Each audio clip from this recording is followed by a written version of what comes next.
আর মুমিন, এরাই হবে বন্ধু। আর মুমিন আবার কে?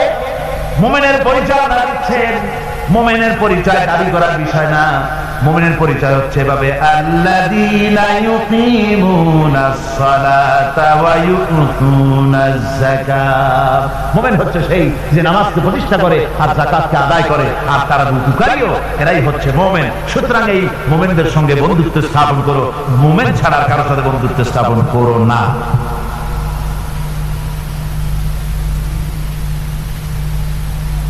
আল্লাহ পাক এবার বলছেন কিয়ামতের দিন, ওয়াকালার রাসূলু ইয়া রাব্বি ইন্না কওমি ইত্তাখাযু হাযাল কুরআনা মাহজুরা।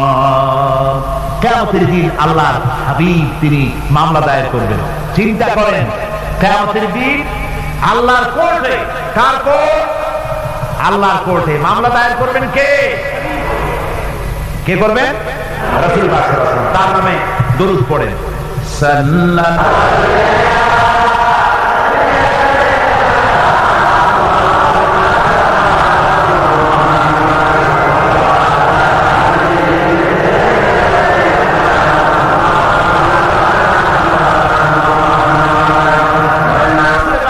আলাইহি ওয়াসাল্লাম আল্লাহর দরবারে নালিশ পেশ করবেন। আমি তাড়াতাড়ি করে শেষ করছি, দাঁড়াবেন না, বন্ধ করে দেব। দাঁড়ালে কিন্তু আমার মুড অফ হয়ে যায়, আপনারা জানেন। আপনারা মেহেরবানি করে, আমি রাত অনেক হয়েছে বুঝতে পারছি, খুব তাড়াতাড়ি করে শেষ করে দিচ্ছি। রুকুটা শেষ হতে বোধহয় আর 2-3টা কি 4টা আয়াত বাকি আছে মাত্র। ধৈর্য ধরতে পারবেন না? আল্লাহ পাক বলেন কিয়ামতের দিন রাসূল নালিশ দায়ের করবেন, মামলা দায়ের করবেন আল্লাহর দরবারে। বলবেন, আয় আল্লাহ, আমার জাতি, আমার কওম এই কোরআনকে উপহাসের বস্তু বানায় নিয়েছিল। وَكَذَلِكَ جَعَلْنَا لِكُلِّ نَبِيٍّ عَدُوًّا مِنَ الْمُجْرِمِينَ وَكَفَى بِرَبِّكَ هَادِيًا وَنَصِيرًا। আর এইভাবে করে আমি প্রত্যেক নবীদের জন্য দুষ্কৃতকারীদেরকে দুশমন বানিয়ে দিয়েছি। ওয়াকাফা বিরাব্বিকা হাদিয়ান ওয়া নাসীরা। আর সত্য পথ প্রদর্শনের জন্য আর সাহায্য করার জন্য আমি আল্লাহ আপনার জন্য যথেষ্ট। কোরআন, এই জাতি কোরআনকে উপহাসের বস্তু বানিয়েছে। তার মানে কি? তার মানে হচ্ছে কোরআনের তেলাওয়াতকে তারা বন্ধ করেছে। কোরআনের প্রতি, কোরআন থেকে তারা দূরে সরে গিয়েছে। তারা কোরআনে কারীমকে, কোরআনের পরিবর্তে তাদের গানের আসর তাদের কাছে মজা লাগে। কবিতা পাঠের আসর, গানের আসর, পুঁথি পাঠের আসর, নাচ, নাটক, গল্প ইত্যাদি তাদের কাছে মজা লেগেছে। আমার কোরআনকে তারা, আপনার কোরআনকে তারা উপহাস করেছে। এই উপহাস করার কারণেই মুসলমানদের এই চরম অবনতি। আল্লামা ইকবাল বলেছেন, वो ज़माना में मुअज़्ज़ज़ थे मुसलमान होकर और तुम मुखार बने हो तारिके कुरान होकर। সে যুগের মানুষেরা কোরআনকে সম্মান করে দুনিয়ার বুকে মর্যাদা তারা পেয়েছিলেন। আর আজকে কোরআনকে, অমক কোরআনকে না মেনে কোরআন থেকে দূরে সরে গিয়ে মানুষেরা আজ চরমভাবে জিল্লতির মধ্যে পড়ে গিয়েছে। কাজী আল্লাহ রাব্বুল আলামিনের নবী কিয়ামতের দিন মামলা দায়ের করবেন। বড় মুশকিল হয়ে যাবে মুসলমানদের জন্য, বিপদে পড়ে যেতে হবে। সেজন্য রসুল যে মামলা দায়ের করবেন, ওই মামলায় যেন আমরা আসামি না হয়ে যাই, তার জন্য আমাদের দায়িত্ব হলো কোরআন পড়তে হবে, কোরআন বুঝতে হবে, আর কোরআন অনুযায়ী নিজেদের জীবনকে পরিচালিত করতে হবে। যারা এই কোরআনকে মানবে না, কোরআনের ফয়সালা অনুযায়ী জীবনের ফয়সালা করবে না, তাদের সম্পর্কে আল্লাহ পাক বলেছেন, ওয়ামান লাম ইয়াহকুম বিমা আনজালাল্লাহু ফাউলাইকা হুমুয যালিমুন। যারা এই কোরআন দিয়ে, বিধান দিয়ে বিচার ফয়সালা করে না, তারা জালিম, তারা কাফের, তারা ফাসিক। যারা নাকি কোরআন দিয়ে বিচার ফয়সালা করে না। সুতরাং কোরআনের ইক্তিদার কায়েম করার জন্য চেষ্টা করতে হবে। সম্মিলিতভাবে চেষ্টা করতে হবে যাতে করে সমাজে কোরআনের রাজ কায়েম হয়ে যায়। শুধু তেলাওয়াতের মাধ্যমে নয়, বরং বাস্তবে কোরআনকে জমিনে প্রতিষ্ঠার জন্য সর্বাত্মক প্রচেষ্টা চালাতে হবে মুসলমানদেরকে। আমরা কি সেই প্রচেষ্টা চালাতে রাজি আছি? জোরে বলেন, রাজি আছি? আল্লাহ রাব্বুল আলামিন বলেন,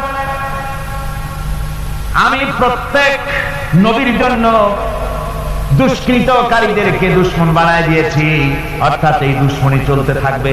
হঠাৎ করে ফেরেশতারা এসে জমিনে দিন কায়েম করে দিয়ে যাবেন, এই জন্য সংগ্রাম করতে হবে, এই জন্য কষ্ট করতে হবে। আর আল্লাহ পাক বলেন, নবীকে বলছেন, আপনাকে সাহায্য করার জন্য, সত্য পথ দেখাবার জন্য আর সাহায্য করার জন্য আমি আল্লাহ আপনার জন্য যথেষ্ট। যখন দিন কায়েমের জন্য সংগ্রামে মানুষ লিপ্ত হয়ে যাবে, আল্লাহ পাক বলেন, শত্রুদের হাতে অসহায় করে আমি তোমাদের ছেড়ে দেব না।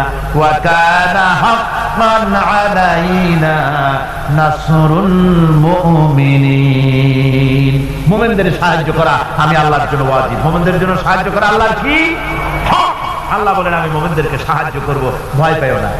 ওয়ালা তাহিনু ওয়ালা তাহজানু ওয়া আনতুমুল আলাউনা ইন কুনতুম মুমিনিন। কোনো ভয় নাই, কোনো চিন্তা নাই। যদি মুমিন হও, আমি আল্লাহ তোমাদেরকে বিজয়ী করব। মুমিন হওয়া লাগবে। আর যদি মুমিন না হও, তাহলে বারবার মতো কাফেরের দেশ ভয় দেখাবে, ভয় করে চিত হয়ে পড়বা। বুঝলেন? ঈমান যদি থাকে, ঈমানের মজবুতি যদি থাকে, তাহলে মুসলমান লড়াই করে এসেছে, ইতিহাস দেখিয়ে এসেছে।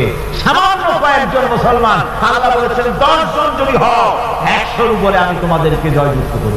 সুবহানাল্লাহ। মুত্তাকি হতে হবে, সাবের হতে হবে। মুসলমান হলে তার তো ভয়ের কিছু নাই। সে লড়াই করে অস্ত্রের জোরে নয়, জনবলে সৈন্যদের শক্তির জোরে নয়, সে লড়াই করে আল্লাহ রহমতের উপরে ভরসা করে, ইমানের জোরে। কিসের জোরে? ইমানের জোরে। এই জন্য মুসলমানদের সাথে যারাই লড়াই করতে এসছে, মায়ের খাইয়া পলাইয়া কুল পায় নাই, মহাবীর দুর্বল সিংহের মতো পলায়। তাদের তার কারণ কি? যে ওদের চিন্তা হলো যদি মরি তো জাহান্নাম ছাড়া পথ নাই। আর মুসলমান সে মনে করছে যদি বাঁচি তো গাফি, আর যদি মরি শহীদ হয়ে যাবো, জান্নাতে চলে যাবো। কোথায় চলে যাবো? জান্নাতে চলে যাবো। আমার ভাইয়েরা, এজন্য বিশ্বকবি, কবি সম্রাট আল্লামা ইকবাল বলেছেন, বাতিল সে দবনে ওয়ালে আয়ে আসমান হি হাম, বাতিল সে দবনে ওয়ালে আয়ে আসমান হি হাম, सोबर कर चुका है तो इम्तिहान हमारा। বাতিলের সামনে মাথা নত করার জাত আমরা না। আকাশ সাক্ষী, জমিন সাক্ষী, এই পৃথিবী সাক্ষী। মুসলমানেরা কখনো, ইমানদার মুসলমানেরা কখন মাথা, কোন সময় তারা মাথা নত করে না। তারা সেই দিন জাতি, দস্ত দস্ত है दरिया भी न छोड़े हमने, दस्त दस्त है दरिया भी न छोड़े हमने, बहर जुल्मत में दौड़ा दिए घोड़े हमने। আমরা সেই জাতি, প্রান্তস্থ প্রান্ত, শ্রাবণের খরস্রোতা উত্তাল তরঙ্গমালা নদীর উপর থেকে ঘোড়া দাবড়িয়ে আমি নদীর অপর পারে ইসলামের কথাকে উদ্দিন করেছি। আমি সেই মুসলমান। সুতরাং আল্লাহ রাব্বুল আলামিন বলেন, ইয়া আইয়ুহাল্লাযীনা আমানু ইন তানসুরুল্লাহা ইয়ানসুরকুম। ও বিশ্বাসীরা, তোমরা যদি আল্লাহর মদদ করো, আল্লাহ তোমাদের মদদ করবেন।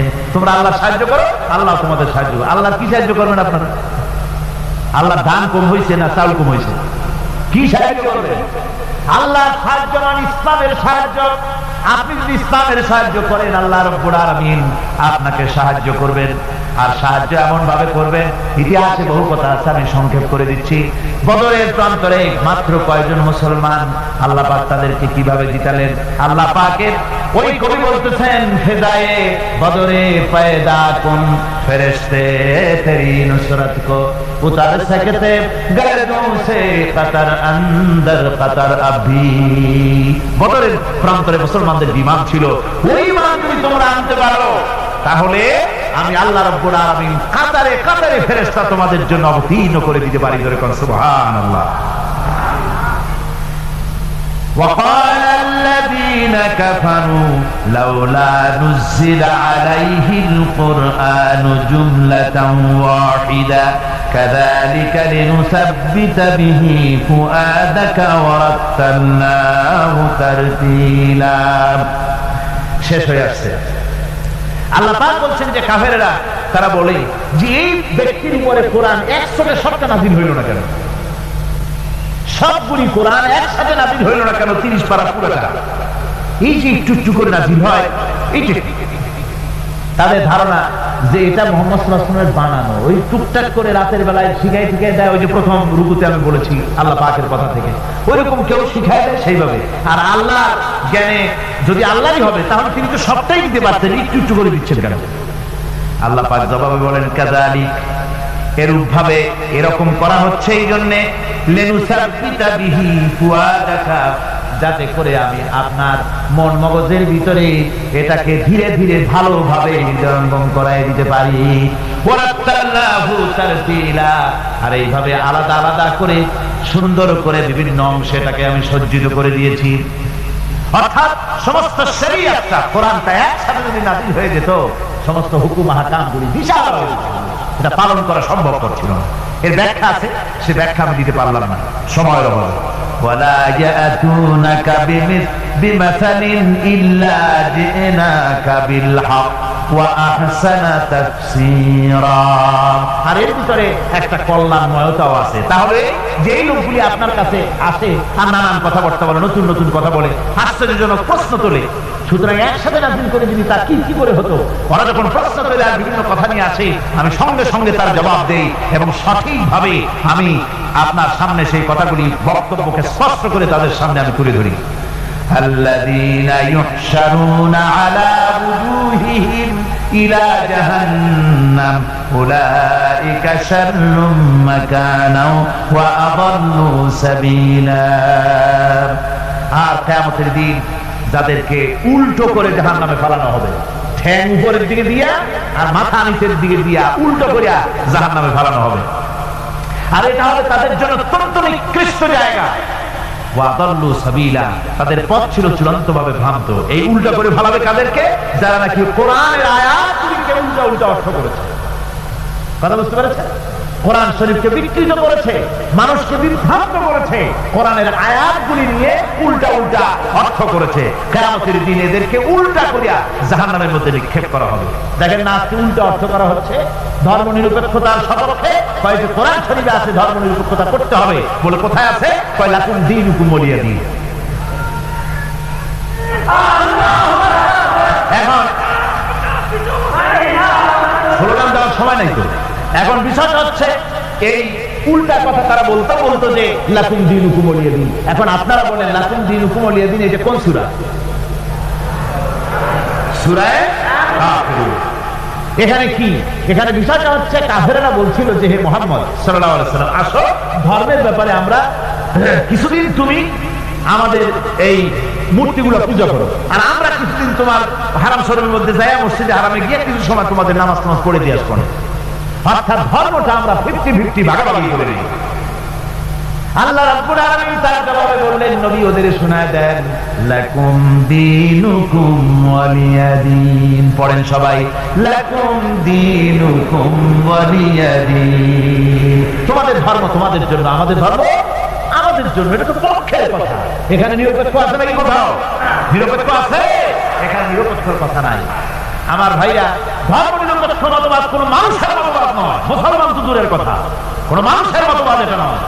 মানুষ একমাত্র নাস্তিক ধর্ম নিরপেক্ষ হতে পারে। মানুষ কেমনে ধর্ম নিরপেক্ষ হবে? যারা হিন্দু তাকে ধর্মের পক্ষেই থাকতে হবে নাকি? হিন্দুদের সেই ধর্মের কোন দিকে থাকবে? মুসলমান ধর্মের কোন দিকে? খ্রিস্টান ধর্মের কোন দিকে? ধর্মের ব্যাপারে নিরপেক্ষতার মানে কি? নিরপেক্ষ হলো মাঝখানের পথ। আপনি রাস্তা দিয়ে যান, সেরকম ঢাকা হাইওয়ে, মোটরওয়ে, এই মোটর দিয়ে যাওয়ার সময় হয় লেফটিস্ট হন, না হয় রাইটিস্ট হন, হয় ডান দিক দিয়ে যান, না হয় বাম দিক দিয়ে যান। আপনি যদি করেন যে আমি বামপন্থীও না, আমি ডানপন্থীও না, আমি নিরপেক্ষ, মাঝখানে দাঁড়ায় দাঁড়াবেন। ঢাকা চট্টগ্রামের রাস্তার মাঝখানে যদি দাঁড়ায় থাকেন, তাহলে আপনার এই নিরপেক্ষতার স্বাদ মিটাইয়া দেবে ট্রাক বাবাজি। এক ধাক্কা মারিয়া রাস্তার সাথে জলের মতো ধর্ম নিরপেক্ষতার স্বাদ মিটাইয়া দেবে। অনুরূপ ভাবে ইসলাম ভালো লাগে ইসলামের পক্ষে আসেন, ইসলাম ভালো না লাগে তারাই যান। হিন্দু ধর্ম ভালো লাগে থাকেন হিন্দু ধর্মে, পছন্দ না হয় চলে যান। ধর্মের হয় পক্ষে আসেন না হয় বিপক্ষে চলে যান। ধর্মের ব্যাপারে নিরপেক্ষ হয়ে দাঁড়ায় থাকবেন রাস্তার মাঝখানের মতো, শয়তানে জাহান্নামে ফেলে দেবে। সুতরাং ধর্ম নিরপেক্ষ মতবাদ কোন মানুষের মতবাদ নয়, এর দ্বারা মানুষের ধর্মের নিরাপত্তা দেওয়া যায় না। যায় যদি তা যেত তাহলে ভারতে দিতে পারত না। বাংলাদেশের ধর্ম নিরপেক্ষতাবাদের ওস্তাদ কারা? ভারত। ওই ভারতের থেকেই এখানে আমদানি হয়েছে তাদের মহব্বতের লোকেদের মাধ্যমে, ঠিক কিনা? ধর্ম নিরপেক্ষ মতবাদ যে দেশ থেকে আসছে সে দেশে কি ধর্ম নিরপেক্ষতাবাদ দিয়ে সে দেশের জনগণ বিভিন্ন ধর্মের লোকেরা শান্তিতে আছে? জোরে বলেন আছে? নাই। হরিজনেরা নানান নির্যাতনের মধ্যে আছে, মুসলমান সংখ্যালঘুরা চরম নির্যাতনে আছে, ঠিক কিনা? করে চরম নির্যাতন, মুসলমানদেরকে হত্যা করা হচ্ছে, মুসলমান মারা হচ্ছে, মুসলমানদের মসজিদকে ধ্বংস করা হচ্ছে। এ পর্যন্ত 500-এর উপরে মসজিদকে তারা মন্দির বানাইছে, বাবরি মসজিদকে তারা রামের জন্মস্থান বানাইছে, আবার শুনতে পাচ্ছি দিল্লি সাই মসজিদকে তারা কৃষ্ণের জন্মস্থান বানাইছে। এই হলো ধর্ম নিরপেক্ষ মতবাদ। আমার বন্ধুগণ, কই আমরা তো আমাদের দেশের একটা মন্দির মসজিদ বানাইনি, বানাইছি নাকি? বলেন বানাইছি? একটা মন্দির মসজিদ বানানো হয়েছে, কোন নমুনা আছে? তার কারণ কি? তার কারণ আমরা মুসলমান, ধর্ম নিরপেক্ষ মতবাদ বিশ্বাস করি না, মানি না। আমরা মুসলমান, তাই আমার দেশে পরধর্মের লোকেরা সবচাইতে আরামে আছে, শান্তিতে আছে, ঠিক কিনা? ধরে বলেন ঠিক কিনা? ওরা বলে কোরআন শরীফে আছে ধর্ম নিরপেক্ষতাবাদ, এর দলিল আছে। কি দলিল আছে? আরো একটা তো লাকুম দিনুকুম ওয়ালিয়াদিন দিয়ে ফেলাইছেন, আর একটা কি? আর একটা আছে লা ইকরাহা ফিদ্দীন, এটা বলে বুখারী শরীফে আছে লা ইকরাহা ফিদ্দীন, অর্থাৎ দ্বীনের ব্যাপারে কোনো বাড়াবাড়ি নেই। এই দ্বীনের ব্যাপারে বাড়াবাড়ি নাই, এই কথাটা আপনার অমুসলমানদের জন্য, অর্থাৎ কোন অমুসলমানকে ভয় দেখাইয়া, প্রলোভন দেখাইয়া, পয়সা দিয়া কোন ক্রমে বাধ্য করে তাদেরকে ইসলাম কবুল করানো যাবে না। এটা হলো লা ইকরাহা ফিদ্দীন। এর দ্বারা ধর্ম নিরপেক্ষতার দলিল কোথায় পেলে? এর দ্বারা তো ধর্ম নিরপেক্ষতার দলিল হয় না। মুসলমান ব্যক্তি তাকে ধর্ম মানতেই হবে। আপনি কথা বলতে পারবেন না ধর্ম আমার নিজের ব্যাপার, ইচ্ছা মানবো না হয় না মানবো। এই কি কয়, নামাজ ইচ্ছা পড়বো না হয় না পড়বো, পর্দা ইচ্ছা করবো না হয় না করবো। বাবাজি এটা মামু বাড়ির বারান্দা না যে আপনি সবরি গলা চাপাবেন সেখানে বসে। মুসলমান যখন হয়েছে নামাজ পড়তেই হবে, পর্দা করতেই হবে, দ্বীন প্রতিষ্ঠা করতেই হবে। ধর্ম নিরপেক্ষ মতবাদ কোন মুসলমান কবুল করতে পারে, এ ব্যাপারে সতর্ক হতে হবে আপনাদেরকে। যারা এই ধর্ম নিরপেক্ষতাবাদের উল্টা উল্টা কোরআনের অর্থ করে, আল্লাহ বলেন কিয়ামতের দিন উল্টা করে জাহান্নামে ফেলায় দেবে। কিভাবে ফেলায় আল্লাহ? আল্লাহ রাব্বুল আলামিন বলছেন ইউহশারুনা আলা বুজুহিহিম ইলা জাহান্নাম। কোরআনে কারীমকে যারা উল্টা অর্থ করে, আয়াত নিয়ে নিজেদের স্বার্থে ব্যবহার করে, মাথা নিচের দিকে দিয়ে ঠ্যাং উপরের দিকে দিয়ে জাহান্নামে ফেলায় দেব। সেই জাহান্নামে কিয়ামতের দিন তাদেরকে থাকতে হবে, এবং সেটা হবে তাদের জন্য কঠিন জায়গা, আর তারা আসলেই চূড়ান্ত ভাবে বিভ্রান্ত। আসুন রাসূল বালাগাল উলা বিকামালিহি কাশাফাদ দুজা বিজামালিহি হাসুনাত জামিউ খাসালিহি সাল্লু আলাইহি ওয়া আলিহি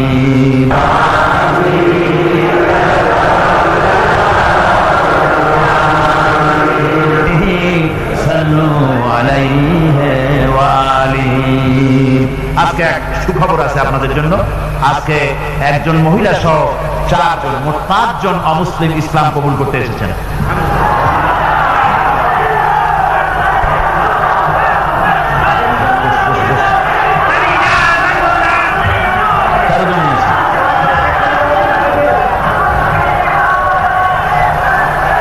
আপনারা বসেন, আমি 4 জনকে দাঁড় করাবো।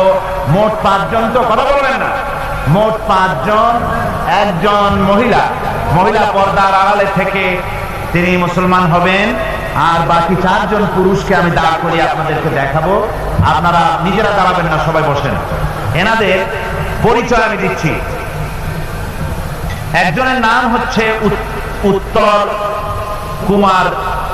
উত্তম কুমার দাস, বাড়ি হচ্ছে সেনবাগ, নোয়াখালী। বর্তমান সে নিজের নাম পছন্দ করেছে ওমর ফারুক। আরেকজন নাম হচ্ছে রমণী দে, পিতার নাম হচ্ছে ক্ষীরত কুমার দে, বাড়ি মহেশখালী, চন্দনপুর, বেলগাঁও। বর্তমান নাম কি তো লেখেন নেই। ও, বর্তমান নাম পছন্দ করেছে মোহাম্মদ আব্দুল্লাহ।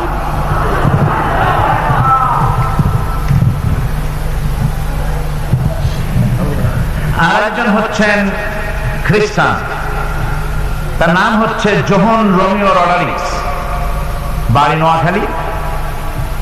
বর্তমান নাম তিনি পছন্দ করেছেন মোহাম্মদ আজিজুল হক। আরেকজন পূর্বের নাম হচ্ছে পান্নালাল রায়, বক্তারহাট, সন্দ্বীপ। বর্তমান নাম পছন্দ করেছেন ওমর ফারুক। আর মহিলা যিনি, তার পুরাতন নাম রীতা চাকমা, পিতা শুভ বিহারী চাকমা, রাঙ্গামাটি। বর্তমান নাম তিনি পছন্দ করেছেন সেলিনা আক্তার।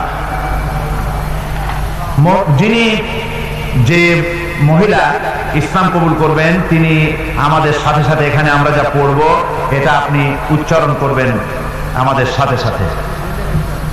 মহিলা ক্যাম্পে তিনি আছেন, ওখানে বসে আপনি উচ্চারণ করবেন। আর আপনারা দাঁড়ান।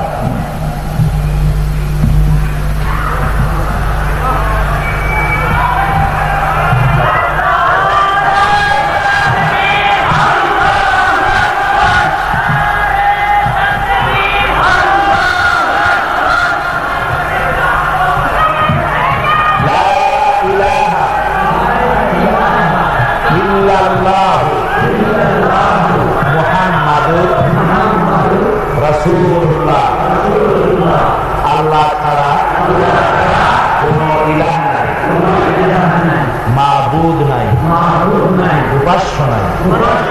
মুহাম্মদ সাল্লাল্লাহু আলাইহি ওয়াসাল্লাম আল্লাহ প্রেরিত রাসূল। আশহাদু আল্লা ইলাহা ইল্লাল্লাহু ওয়াহদাহু লা শারীকা লাহু ওয়া আশহাদু আন্না মুহাম্মাদান আবদুহু ওয়া রাসূলুহু। আমি সাক্ষ্য দিচ্ছি আল্লাহ ছাড়া কোন ইলাহ নাই, উপাস্য নাই, মাবুদ নাই। তিনি এক, একক, নিরঙ্কুশ, তার কোন অংশীদার নাই। আমি আরো সাক্ষ্য দিচ্ছি মুহাম্মদ সাল্লাল্লাহু আলাইহি ওয়াসাল্লাম আল্লাহ প্রেরিত রাসূল। সালাম দেন সকলকে। আসসালামু আলাইকুম। আমি এখন, ওনারা তো এক মুহূর্ত আগেও মুশরিক ছিলেন, এক মুহূর্ত আগ পর্যন্ত মুশরিক ছিলেন, এখন ওনারা আমাদের দ্বীনি ভাই। ওনাদের সঙ্গে আমাদের সম্পর্ক কি? ওনারা আমাদের দ্বীনি ভাই। সুতরাং ইসলামের এই অঙ্গনে, এই পবিত্র অঙ্গনে ওনারা প্রবেশ করলেন। ওনাদের জীবনে শিরক এবং যত রকমের গুনাহ করেছেন, রাসূল পাক সাল্লাল্লাহু আলাইহি ওয়াসাল্লাম বলেছেন যে কলেমা পড়ার সাথে সাথে জীবনের সমস্ত গুনাহ খাতাকে আল্লাহ পাক মাফ করে দিয়েছেন। একটা বাচ্চা তার মায়ের পেট থেকে যেমন মাসুম হয়ে পৃথিবীতে আগমন করে, নিষ্পাপ বেগুনা মাসুম হয়ে যেমন আসে, এই চারটি লোক আর ঘরের ভেতরে আমাদের যে বোন ইসলাম কবুল করলেন, এনারা নবজাত সন্তানের মতো বেগুনা এবং মাসুম আল্লাহ পাক এখন করে দিয়েছেন। আমি এখন এই বিশাল জনতার পক্ষ থেকে এই মাসুম আল্লাহর বান্দাদেরকে, ইসলামে ওনারা নতুন এসেছেন তাই আলিঙ্গন করে ওনাদেরকে সম্মানিত করছি।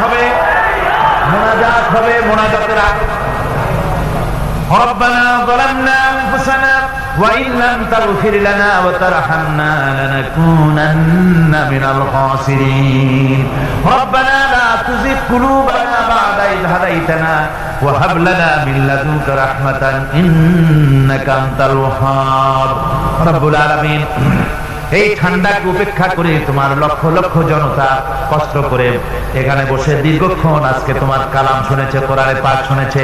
হায় আল্লাহ রাব্বুল আলামিন মেহেরবানি করে আমাদের সকলকে আহলে কোরআন বানায়া দাও, আমাদের সকলকে কোরআন সহি করে তেলাওয়াতের তৌফিক দাও, কোরআনকে বোঝার তৌফিক দাও, কোরআন আমল করার তৌফিক দাও। যখন মরে যাব কোরআন শুনতে শুনতে মরার তৌফিক দাও, যখন কবরে চলে যাব কোরআনের নূর দিয়া অন্ধকার কবরকে আলোকিত করে দিও আল্লাহ। কিয়ামতে কোরআনের ছায়া আমাদের নসিব করে দিও, কোরআনের সুপারিশ কিয়ামতের ময়দানে আমাদের নসিব করে দিও রব্বুল আলামিন। কোরআন যার মাধ্যমে পেলাম সেই বিশ্ব নবী সরওয়ারে কায়নাত রাহমাতুল লিল আলামিন, তার দরবারে এই মাহফিলের সালাম তুমি পৌঁছায়া দাও রব্বুল আলামিন। আমরা যারা মা বাপ হারাইছি, আমাদের মধ্য থেকে মা বাপ যাদের কবরে গেছে, দয়া করে তাদের কবরগুলিকে জান্নাতের টুকরা বানায়া দাও রব্বুল আলামিন। এই মাহফিলের কর্তৃপক্ষ প্রতি বছর কোরআনের খেদমত করে, কোন বছর তাদেরকে তুমি ঋণগ্রস্ত রাখনি, এবারও যেন এই কঠিন বাজারে, দ্রব্যমূল্যের বাজারে যেন তারা মাকরুজ না থাকে, ঋণগ্রস্ত না থাকে। তোমার বান্দাদেরকে দিল বড় করে সাহায্য দেওয়ার তৌফিক দিয়ে দিও আল্লাহ রব্বুল আলামিন। আজকে যে ভাইরা শিরক থেকে মুক্ত হয়ে তাওহীদের আশ্রয় গ্রহণ করলো, আমাদের এক বোন আর চার ভাই ইসলাম কবুল করলেন, আল্লাহ তুমি দয়া করে মেহেরবানি করে বাকি জীবনটা দ্বীনের উপরে চলার তৌফিক দান করে দিও। ইসলাম কবুল করার জন্য যদি কোনো বিপদ মুসিবত তাদের জন্য আসে, তুমি তাদের সাহারা হয়ে যেও আল্লাহ রব্বুল আলামিন। আগামীকাল এই মাহফিলের শেষ দিন, রব্বুল আলামিন তোমার এই কোরআনের মাহফিলের ইজ্জত তুমি রক্ষা করো, এর আজমত বাড়িয়ে দিও, এর সম্মান বাড়িয়ে দিও। লোকদেরকে পঙ্গপালের মতো চতুর্দিক থেকে মানুষের উত্তাল ঢেউ এই মাঠে যেন কালকে উপচে পড়ে, সকল কাতার তৌফিক দিও কোরআনের